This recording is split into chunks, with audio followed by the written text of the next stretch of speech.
우리나라에서 배송되는 전에 물류 비용의 효율화를 구축하겠다는 거지, 이 다음에 물류 비용을 효율화하려면 막대한 인프라 투자 자체가 필요합니다. 그러면 쿠팡이라든지 대토이 가는 길을 걸어야 돼요. 저는 100% 장담하는데 못할 것 같아요. 얘네는 그나마 풀필먼트 하겠대요. 예, 테무는 그런 얘기 있나요? 팟패치가 분기에 한 500억 정도 적자를 내요, 연간에. 근데 쿠팡의 쇼핑 커머스 에비타라고 저희가 부르죠. 그러니까 감가상각비를 제외하고 실제로 벌어들인 영업 캐시 능력이 얼마냐면 2조 원이 넘어가요. 예. 그리고 2분기에 적자가 나왔던 거는 공정위의 과징 추징금 선제적 반영 자체가 1,400억이 있었던 거예요.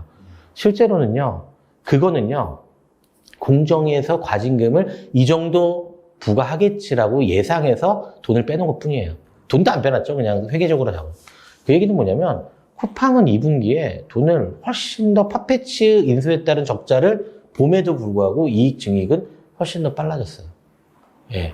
그리고 두 번째로는 팟패치를 가지고 국내 시장의 명품 쪽 플랫폼으로 활용하려는 계획은 아닌 것 같고, 저도 잘은 모르겠지만 외부에서 봤을 때는 결국 우리나라의 셀러 마켓 자체가 해외 쪽으로 진출하는 과정에서 상당히 이름 있고 브랜드 있고 디자인 있는, 그러니까 약간 타겟 마켓 자체를 차별적으로 하면서 진출할 수 있는 교두보를 만들어주는 사업 구조로 갔던 것 같아요. 그리고 소비재 산업, 소비재 유통 플랫폼 회사다 보니까 저가에 모마에 뭘 팔 수 있는 구조는 아니에요. 그러다 보니까 다양한 포트폴리오를 구축하는 과정에서 일부 영향력이 있는 회사 자체를 합병했다라고 보시면 좋을 것 같고, 당연히 명품이 지금 전 세계적으로 지금 별로 안 좋습니다. 왜냐하면 명품을 주도했던 건 중국의 소비 시장인데 중국 소비 시장 자체가 위축되기 시작하면서 명품 판매량 자체가 떨어졌고, 국내 시장 같은 경우도 백화점 얘기를 하셨지만 백화점의 명품은 지금 7월달에 마이너스 10% 역신장했어요.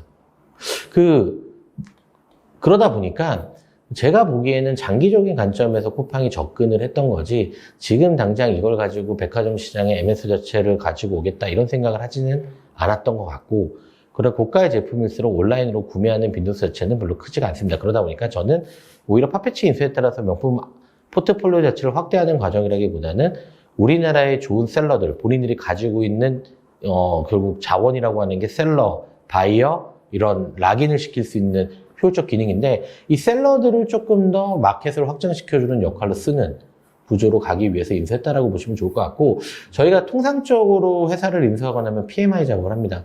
그러니까 뭐 포스트 인터그레이션 뭐라고 하는데, 근데 중요한 게 제가 그런 얘기를 해요, 시장에다가.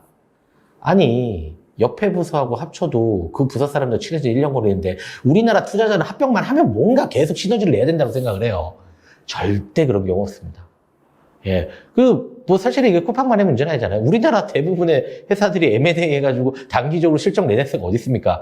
정확하게 M&A를 했는데 인수한 회사가 갑자기 업황이 터져서 걔네 개별적 숫자가 올랐을 때 M&A 잘했다고 평가하는 거지, 합병 신호 자체는 상당 부분 시간이 걸려요. 다만 중요한 거는 이제 쿠팡은 자본 조달 없이 쇼핑 커머스가 발생하는 이익 수준만으로도 얘네 적자폭을 감내할 수 있고 그 금액을 인수할 수 있을 만한 자금력이 확보됐다는 게 더 중요합니다. 그리고 막말로 얘기해서 그게 만약에 그렇게 무리가 된다. 그 사업부 만약에 선상차선해가지고 다 없애버리고 치세요. 연간 2조 원이 넘는 에비타가 발생한다고요. 네. 이렇게 보시면 제가 예전에 나와서 쿠팡 제가 여러 가지 이렇게 유튜브에 나와서나 다른 채널에 나와서 말씀드렸지만, 쿠팡은 결국은 확장력에 의한 부분이 훨씬 더 크다라고 말씀드렸고, 아까 온라인을 말씀을 드릴 때 쇼핑 플랫폼 커머스로 돈을 벌 수 있는 비즈니스 모델은 아니라고 얘기 드렸어요. 그러면 물류로 돈 벌었고 멤버십 서비스로 돈 벌었고, 그럼 멤버십 서비스의 락인 기능을 하기 위해서 소비자한테 제공해주는 서비스 기능 자체의 영역이 확대가 돼야 되는데, 그 영역 안에서 돈을 계속 벌려고 하는 거거든요. 그 영역을 확대하는 투자 자체를 지금 적자가 조금 나니까 안 좋다라고 평가하는 거는, 그거는 별로 좋지 않은, 제가 보기엔 아이디어다라고 보고 있고, 그런 가시적 성과가 지금 나타나고 있기 때문에 여러분들이 토트넘이 우리나라에 와서 경기하는 거를 쿠팡 플레이로 보실 수도 있는 거고, LA 다저스 개막전을 한국에서 유치해가지고 쿠팡에서 보실 수 있는 겁니다. 그게 나중에 파급 효과가 얼마나 크겠어요. 그러다 보니까 엄청나게 제가 보기에는 그런 효과가 언제 나타날지, 저 장담할까 성공할지는 모르겠지만 개인적으로 되게 잘하고 있는 전략이다라고 보고 있고, 개인적으로는 쿠팡은 상당히 좋은, 적어도 2030년까지는 계속 성장하는 회사가 될 거다라고 보고 있습니다. 저는 쿠팡은 전혀 위협감 안 느끼는 것 같아요. 예, 왜냐면 오늘도 언론 보도가 하나 잘못 나온 것 같은데, 뭐 쿠팡이 위협 요소를 느껴가지고 물류센터를 짓고 BGF가 부산에 떴다. 말도 안 되는 기자분이 얘기를 쓰셨어요. 그거는 BGF의 부산 물류센터는 그 편의점 캐파 확장을 하기 위해서 미리 예정돼 있었던 거고, 최근에 그 발주 공고가 조금 늦게 나서 했던 거고, 그 다음에 쿠팡의 물류센터 확장이라는 거는 100% 코세권, 한마디로 로켓 배송이 가능한 영역 커버리지를 확대하기 위해서는 배송 가능한 영역에 당연히 창고 개념 자체가 필요한 거를 투자를 한 거거든요. 근데 알리의 가장 큰 문제점은 라스트 마일을 누가 해요?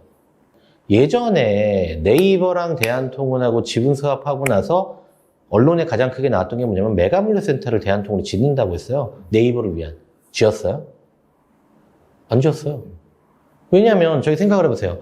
물류회사 입장에서 얘네가 발생하는 지금의 추이는 좋아요. 이 물동량이 얼마나 크게 될 줄 알고 얘네를 위한만의 물류센터를 짓습니까? 그 얘기는 뭐냐면 쿠팡하고 지금 알리하고 비교를 할 수 없는 게, 그러면 쿠팡의 물류 라스트 마일하고 능력하고 캐파시티 능력하고 대통의 캐파시티 능력은 어디가 더 크다고 보세요? 2배 이상 쿠팡이 커요. 여기에 추가 물류센터를 추가적으로 늘려요. 근데 얘는 이걸 늘리면 돈이 돼요. 풀필먼트도 되고 지금은 로켓크로스도 하고 있고. 알리가 도대체 왜 무서운지 잘 모르겠어요. 가격에 대한 메리트를 가지고 시장을 침투할 수 있는데, 그렇게 되면 사실은 알리 입장에서는 우리가 얘기하는 그러니까 공산품을 대상으로 일정 부분 메리트를 구축을 해서 온다라고 쳐요. 근데 얘네가 지금 풀필먼트를 짓겠다라고만 얘기하지 라스트 마일에 대한 로지스틱스에 대한 투자 자체는 있다는 얘기를 안 해요. 그거 안 되면 사실은 원피 비즈니스 하겠다라는 거잖아요. 물류 효율성 자체가 나오지가 않아요. 그리고 이거를 하기 위해서는 여러 가지 라스트 마일을 구축을 해야 신선식품 배송이라든지 뭐가 다 확장을 하면서 우리나라 전체 시장의 소비 패턴에서 영향력을 미칠 수밖에 없거든요. 1.5조를 투자해가지고 풀필먼트를 지어가지고 하겠다는 거는 셀러들한테 조금 더 높은 수수료를 받고 싶다. 그러니까 말씀하셨던 컨테이너 박스로 공급을 하거나 아니면 특별 배송 같은 경우는 항공기로 운송을 해서 세관 통과를 해가지고 공급되는 구조를 가지는데, 이거에 따른 시간 자체를 단축시키고 한 번에 그러니까 우리나라에서 배송되는 전에 물류 비용의 효율화를 구축하겠다는 거지, 이 다음에 물류 비용은 효율화하려면 막대한 인프라 투자 자체가 필요합니다. 그러면 쿠팡이라든지 대통이 가는 길을 걸어야 돼요. 저는 100% 장담하는데 못할 것 같아요. 그리고 두 번째는, 그러면 얘네는 그나마 풀필먼트 하겠대요. 예, 테무는 그런 얘기 있나요? 저는 솔직히 도대체 이해가 안 가는 게, 도대체 왜 걔네가 경쟁 위험 요소라고 어떠한 근거에서 떠드는지 모르겠어요. 가격이 싸니까 소비자가 많이 사요? 배송 능력이란 게 한계가 있는 거예요. 예. 그리고 심지어 뭐냐면 이 안에서의 본질적인 나중에 가보면 알겠지만 결국은 역차별의 문제 자체 때문에 우리가 세관 업무에서 세관이 특정 가격 이상이 되면 저희가 세금을 안 물잖아요. 근데 얘네가 커지려면 더 큰 물품을 공급하거나 이런 부분의 형태로 돼야 되거든요. 그거 자체도 쉽지가 않을 거다라고 보고 있어요. 그리고 글로벌리 봤을 때 규제 움직임도 많이 발생을 하고 있고요. 유럽에서도 저희도 계속 나오잖아요.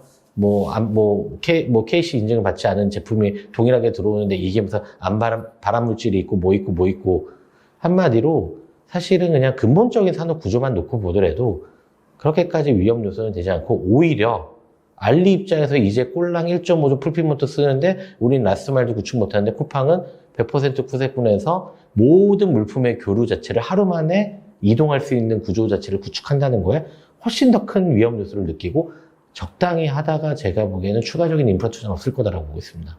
할 수도 없고, 만약에 그게 정말 1.5조를 투자해서 우리네 시장을 잡아먹을 수 있다라고 하면 테무도 해야 되고 딴 데도 다 해야 돼요. 정확하게 얘기하면 이마트도 했겠죠. 1.5조 투자해서 우리나라 시장을 먹을 수 있으면. 이마트가 과거에 온라인 사업을 시작하는 즈음에 에비타가 1조 정도 나왔어요. 얘네 연간 캐피스 1.3조였단 말이에요. 그거 1.5조 투자하는 게 뭐가 어렵겠습니까? 그거를 가지고 라스트 마일을 운영하는 오펙스 투자 비용이 엄청나게 들어가는 거예요. 그러니까 그 구조를 감내할 수 있는 사람은 없습니다. 근데 국내 시장이 얼마나 큰 시장인데라고 알리 입장에서는 그 막대한 규모를 감내하겠습니까? 쿠팡이 투자하는 3조는 그 3조의 개념이 아니라 백단에 있는 오펙스에 관련된 비용의 증가분을 어마어마하게 수용하겠다라는 거기 때문에 단순히 금액 자체에 따른 물류센터 몇 개를 가지고 있느냐는 천지 차이가 될 수밖에 없다라고 판단을 하고 있습니다. 그러다 보니까 아주 저가의 가격을 소비하려는 소비자들은 그쪽 부분을 이용하지만 사실은 그래서 잘 보면 대통이 그냥 라스트 마일도 하고 생각보다 좋아요. 예. 그러니까 그런 부분으로 오히려 저는 해석을 하시는 게 맞는 것 같고, 저는 큰 위험 요소는 안 될 거다. 제가 이런 얘기를 뭐 오늘 와서 말씀드리는데 제가 최근에 낸 보고서에도 이런 보고서 내용을 적어놨습니다. 그러다 보니까 저는 사실은 그렇게 큰 위험 요소는 아니고, 예전에 국내 시장 그랬거든요. 해외 직구 확대되면 우리나라 유통체 다 망한다 그랬어요. 애널리스트가 그런 보고서 많이 썼거든요. 지금 별로 안 망한 것 같은데. 그런 얘기는 이제 나오지도 않아요. 아이러니하죠. 예. 그러다 보니까 저는 개인적으로 놓고 보기엔 큰 위험 요소는 되지 않을 것 같다. 예. 아예 없다라고 볼 수는 없지만 그걸로 인해서 1위 사업자가 흔들리지는 않을 것 같다. 예, 그렇게 보고 있습니다.